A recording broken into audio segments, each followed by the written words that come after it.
اللہ رب العزت نے ارشاد فرمایا کہ الا بذکر اللہ تطمئن القلوب، کہ دلوں کا جو سکون ہے وہ در حقیقت اللہ کے ذکر سے ہے۔ اور اللہ کے ذکر سے مراد یہی نہیں ہے کہ آپ سبحان اللہ، الحمدللہ، اللہ اکبر تسبیحات پڑھ رہے ہیں، تسبیحات پہ لی ہوئی ہے، یا نماز کے وقت آ کے آپ نے نماز پڑھ لی، جی ٹھیک ہے۔ تو اس کا مطلب یہ ہے کہ آپ نے 24 گھنٹے کی زندگی اللہ کے حکم کے مطابق گزارنی ہے، اور اس انداز میں اپنے حال پر خوش نہیں ہوں۔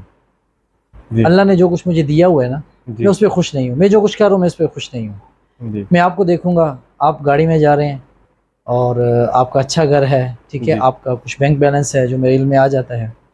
اب یہ چیزیں دیکھ کے میں پریشان ہوں کہ وہ گاڑی میرے پاس کیوں نہیں ہے، جی ٹھیک ہے، یہ گھر ایسا میرے پاس کیوں نہیں ہے۔ یہ چیز جب میں سوچوں گا تو میں پریشان ہو جاؤں گا، یار یہ کیوں نہیں ہے، ایسا ہونا چاہیے۔ بالکل اور ہو سکتا ہے کہ جب میں اس چیز سے نکل جاؤں اور جو کچھ میرے پاس ہے میں اس کے اوپر خوش ہو جاؤں، مجھے سکون خود بخود آ جائے گا۔ صحیح یہ ہم نے خود اپنے اوپر بے سکونی مسلط کی ہوئی ہے، بے سکونی ہے نہیں ہے، جی خود مسلط کی ہوئی ہے کہ دوسرے کے پاس اچھی گاڑی ہے، دوسرے کے پاس اچھا موبائل ہے، دوسرے کے پاس اچھی سواری ہے، میرے پاس یہ سب کیوں نہیں ہے، اور میں اسی سوچ میں جو کچھ میرے پاس ہے اس کی میں ناشکری کرنا شروع کر دیتا ہوں۔ السلام علیکم، میں ہوں آپ کا میزبان ریحان آفتاب، اور آپ دیکھ رہے ہیں میرا یوٹیوب چینل خاص بات۔ آج ہمارے ساتھ موجود ہیں قاری بلال توصیف۔ السلام علیکم، وعلیکم سر کیا حال السلام، ہے؟ اللہ کا خیریت سے شکر ہیں؟ ہے۔ اب آج کل ہر کوئی جو ہے سکون کی تلاش میں ہے، وہ امیر سے امیر ہو اس کو بھی سکون چاہیے، اور جو غریب ہے اس کو بھی سکون۔ کیا یہ ہمارا دین سے دوری کی وجہ سے ہے یا اس کی کوئی اور وجہ ہے؟ ریحان بھائی، اس کی دین سے دوری بھی وجہ ہے اور باقی بھی ہے، میں آپ کو اس کو تھوڑی سی ڈیٹیل میں آپ کو جی جی بتاتا ہوں۔ ضرور۔ دیکھیں، بات یہ ہے کہ اس کو دنیاوی اعتبار سے بھی دیکھیں تو تب بھی اس اعتبار سے بھی ہے بے سکونی، اور دین کے اعتبار سے دیکھیں تب بھی ہے، اور ان دونوں کا جب ہم نتیجہ نکالیں گے تو نتیجہ دونوں کا بے دینی ہی نکلے گا، اچھا ٹھیک ہے۔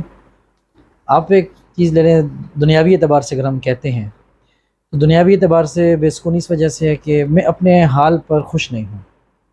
جی اللہ نے جو کچھ مجھے دیا ہوا ہے نا، جی میں اس پہ خوش نہیں ہوں، میں جو کچھ کر رہا ہوں میں اس پہ خوش نہیں ہوں۔ جی میں آپ کو دیکھوں گا، آپ گاڑی میں جا رہے ہیں اور آپ کا اچھا گھر ہے، ٹھیک ہے، جی آپ کا کچھ بینک بیلنس ہے جو میرے علم میں آ جاتا ہے۔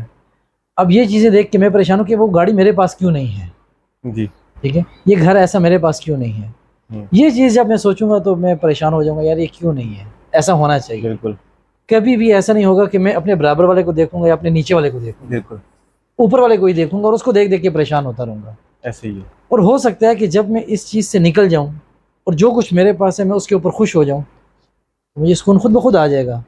صحیح یہ وجہ بھی ہے۔ دوسری وجہ آپ یہ دیکھیں، یہ ہم نے خود اپنے اوپر بے سکونی مسلط کی ہوئی ہے، بے سکونی ہے نہیں ہے، جی خود مسلط کی ہوئی ہے کہ دوسرے کے پاس اچھی گاڑی ہے، دوسرے کے پاس اچھا موبائل ہے، دوسرے کے پاس اچھی سواری ہے، میرے پاس یہ سب کیوں نہیں ہے، اور میں اسی سوچ میں جو کچھ میرے پاس ہے اس کی میں ناشکری کرنا شروع کر دیتا ہوں، اس پہ توجہ نہیں دیتا۔ اب وہ مجھے اپنی چیزیں بے وقت اور بے حیثیت لگنا شروع ہو جاتی ہے نا، یہ وجہ ہوتی ہے۔ دوسری وجہ آپ دیکھیں کہ ایک اور وجہ اس میں بغض ہے، کینہ حسد آ ہے، جاتا ہے حسد آ جاتا ہے، یہ بہت ساری چیزیں، یہ فیکٹر ہیں اس کا کہ بے سکونی انسان کو جو ہے نا وہ جنم لیتی ہے اس سے۔ یہ تو دنیاوی اعتبار سے میں نے آپ کو بتایا، اس کو اگر آپ جی دنیاوی جی اعتبار سے دیکھ لیں۔ دینی اعتبار سے بھی ایسے ہی ہے کہ دین سے دوری بے سکونی کی بڑی وجہ ہے، کیونکہ قرآن پاک میں اللہ رب العزت نے ارشاد فرمایا کہ الا بذکر اللہ تطمئن القلوب، کہ دلوں کا جو سکون ہے وہ در حقیقت اللہ کے ذکر سے ہے۔ بے شک۔ اور اللہ کے ذکر سے مراد یہی نہیں ہے کہ آپ سبحان اللہ، الحمدللہ، اللہ اکبر تسبیحات پڑھ رہے ہیں، تسبیحات پہ لی ہوئی ہے، یا نماز کے وقت آ کے آپ نے نماز پڑھ لی، جی ٹھیک ہے۔ تو اس کا مطلب یہ ہے کہ آپ نے 24 گھنٹے کی زندگی اللہ کے حکم کے مطابق گزارنی ہے، اور اس انداز سے گزارنی ہے جس انداز سے جناب نبی کریم صلی اللہ علیہ وسلم نے گزاری ہے اور صحابہ نے گزار کے دکھائی ہے۔ جی مطلب یہ ایسی زندگی نہیں ہے کہ جس کو ہم یہ کہیں کہ یہ تو نہیں گزاری جا سکتی، یہ تو جی پاسبل نہیں ہے، ایسا نہیں ہوتا۔ اور اس کی زندہ تابندہ مثالیں ہیں ہمارے پاس۔ آپ اپنے جو مساجد کے ائمہ حضرات ہیں جی ان کو دیکھ لیں، بڑی معمولی تنخواہیں ہوتی ہیں، یا مدارس کے جو اساتذہ ہوتے ہیں ان کی بڑی معمولی تنخواہیں ہوتی ہیں، لیکن زندگی ان کی پرسکون ہوتی ہے۔ سکون ہوتی ہے۔ سونا انہوں نے عام سے بیڈ کے اوپر ہی ہوتا ہے، جی باقی سب چیزیں دیکھیں، دولت سے سکون حاصل نہیں ہوگا۔ آپ جتنے مرضی امیر ہو جائیں نا، میں یہ کہوں جی میری 1 لاکھ تنخواہ، میری 10 لاکھ ہو جائے، میری جی 12 لاکھ ہو جائے، میں 10 لاکھ سے 12 لاکھ سے سکون نہیں حاصل کر سکتا۔ جی دنیا کی ہر چیز میں بہت پرسکون بیڈ تو خرید سکتا ہوں جو بہت آرام دہ ہوگا، جی اس میں ساری سہولیات ہوں گی، لیکن اس کے اوپر سکون مجھے حاصل ہو جائے یہ لازمی نہیں، وہ میں نہیں خرید سکتا۔ بہت بڑا گھر لے لوں گا، پیسہ بہت ہے نا، گھر لے لوں گا بہت بڑا، کیونکہ لوگ سمجھتے ہیں کہ پیسوں سے سکون ہے، بہت بڑا گھر لے لوں گا، لیکن بہت بڑا گھر لینے کے بعد میں سکون نہیں خرید سکتا پھر بھی۔ تو لا محالہ مجھے اپنی زندگی کے اندر ایک تو یہ چیز دیکھنی پڑے گی کہ جو کچھ میرے پاس ہے وہ سب سے اچھا ہے میرے لیے، وہ سب سے بیسٹ ہے۔ میں جس ماحول کے اندر رہ رہا ہوں، جتنی میری انکم ہے، اس میں یہ چیز سب سے بہتر ہے میرے لیے۔ ایک تو یہ چیز ہمیں کرنی پڑے، پھر دوسری جو بیماری ہے، بغض ہے، کینہ ہے، حسد ہے، یہ سب چیزیں ان سے ہمیں دور ہٹنا پڑے گا، یہ چھوڑنا پڑے گا ہمیں۔ اور تیسری چیز جو میں نے آخر میں عرض کیا آپ سے کہ ہمیں لازمی بات ہے کہ دین کی طرف لوٹنا پڑے گا۔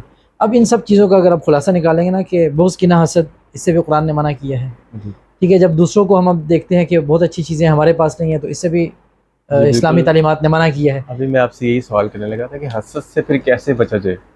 حسد سے بچنے کا ایک ہی طریقہ ہے، جو آپ کے پاس ہے وہ سب سے اچھا ہے۔ اچھا، جو میرے پاس ہے وہ سب سے اچھا ہے میرا لباس، کیونکہ ہم اصل میں ہم اپنا ریموٹ کنٹرول ہم نے کسی اور کے ہاتھ میں دیا ہوا ہے۔ جی میں گھر سے باہر نکلوں گا نا تو میں کہوں گا یار فلاں بندہ میرے ان کپڑوں کو پسند نہیں کرے گا، جی جی اب میں بڑی مشکل سے کپڑے لے لوں گا، اب اس میں مطمئن بھی نہیں ہوں، پرسکون بھی نہیں ہوں، لیکن مجھے یہ ہے کہ لوگ مجھے دیکھ کے اچھا محسوس کریں کہ بڑا اچھا آدمی ہے۔ اب حالانکہ اندر سے میں پریشان ہو رہا ہوں، یار یہ کیسا میں نے پہنا ہے، میں گھوٹ رہا ہوں، اس کے اندر اچھی فیلنگز نہیں آ رہی۔ تو اس کا مطلب یہ ہے کہ میں نے اپنے آپ کو دوسروں کے حوالے کر دی ہے، دوسروں کی خوشی ہی میرے لیے خوشی ہے، اس طور پہ کہ میں خود جتنا مرضی اذیت کے اندر ہوں۔ سب سے بڑی خوشی انسان کے لیے ہے کہ وہ خود پرسکون کس ماحول کے اندر ہے، صحیح۔ ٹھیک ہے۔ میں نے جو جوتا پہنا ہوا ہے، لوگ مجھے کہیں گے یار یہ جوتا تو اچھا نہیں ہے، اب ان کے چکر میں ایسا جوتا خریدوں گا جو لوگ دیکھ کے کہیں گے واہ جی اس کا جوتا بڑا اچھا ہے، خود میں جتنا مرضی پھنسا ہوا ہوں اس کے اندر، ایسا ہی ہے نا۔ تو اس لیے بہت ضروری ہے کہ جو کچھ میرے پاس ہے وہ سب سے اچھا ہے، اور میں اسی میں سب سے اچھا ہوں جس میں میں خود پرسکون اور راحت محسوس کر رہا ہوں، بجائے اس کے کہ لوگ دیکھ کے مجھے اچھا کہہ رہے ہیں کہ یہ اچھا ہے۔ تو یہ چیزیں اگر ہماری زندگی سے نکل جاتی ہیں اور ہم اپنا ریموٹ اپنے ہاتھ میں رکھتے ہیں کہ جس میں میں خود خوش ہوں، جس میں میرے لیے غذا، اب دیکھیں لوگ باہر جا کے کھانا کھاتے ہیں، میں بھی کہتا ہوں جی میں نے بھی باہر جا کے کھانا کھانا ہے، جی حالانکہ باہر کا کھانا مجھے سوٹ نہیں کرے گا، لیکن پھر بھی میں نے کھانا ہے۔ اچھا باہر جا کے اگر میں سبزی منگوا لیتا ہوں تو دائیں بائیں میں دیکھوں یار لوگ کہیں گے یہ سبزی کھا رہے ہیں، اچھا اب ان کی خواہش کے اوپر میں مرغی منگواؤں گا، ان کی خواہش کے اوپر میں دوسری چیزیں منگواؤں گا، کیونکہ وہ دیکھیں گے، وہ کہیں گے واہ جی زبردست آدمی ہے، بہت بڑا آدمی ہے، بڑی اچھی چیزیں کھا رہا ہے، حالانکہ مجھے سوٹ نہیں کر رہی، اب گھر جا کے میں بیمار پڑ جاؤں گا۔ تو جب ہم اپنی زندگی دوسروں کی نظر سے گزاریں گے نا تو پھر ہم بہت پریشان ہوں گے۔ تو یہ سب چیزیں جب ہماری زندگی سے ختم ہوں گی تو خود بخود سکون بھی حاصل ہوگا، اور اللہ کی اطاعت کے اندر آئیں گے تو خود بخود اس کا فائدہ ہوگا نا، دنیاوی اعتبار سے بھی فائدہ ہے، دینی اعتبار سے بھی فائدہ ہے، دل کا سکون بھی حاصل ہوگا۔ تو یہ سب چیزیں جب تک ختم نہیں ہوں گی دل کا سکون بہت مشکل ہے۔ اس کے لیے ایک خلاصے کے طور پہ ہمیں اپنی زندگی خود گزارنی پڑے گی، ٹھیک ہے۔ دوسروں جو ہم سے کم تر لوگ ہیں ان کو دیکھیں گے تو ہم بہت پرسکون اپنی زندگی گزاریں گے۔ پھر یہ ہے کہ اللہ کی اطاعت کے اندر جب ہم آ جائیں گے تو خود بخود یہ بے سکونی اور یہ بے چینی اور سب کچھ انشاءاللہ ختم ہو جائے گا انشاءاللہ۔ سب آپ کا آخر میں بہت شکر گزار ہوں کہ آپ نے اپنے قیمتی وقت میں ٹائم دیا۔ جزاک اللہ بہت۔ اب تک کے لیے اتنا ہی، انشاءاللہ ملیں گے ایک نئی ویڈیو کے ساتھ، تب تک کے لیے دیجیے اجازت، اللہ حافظ۔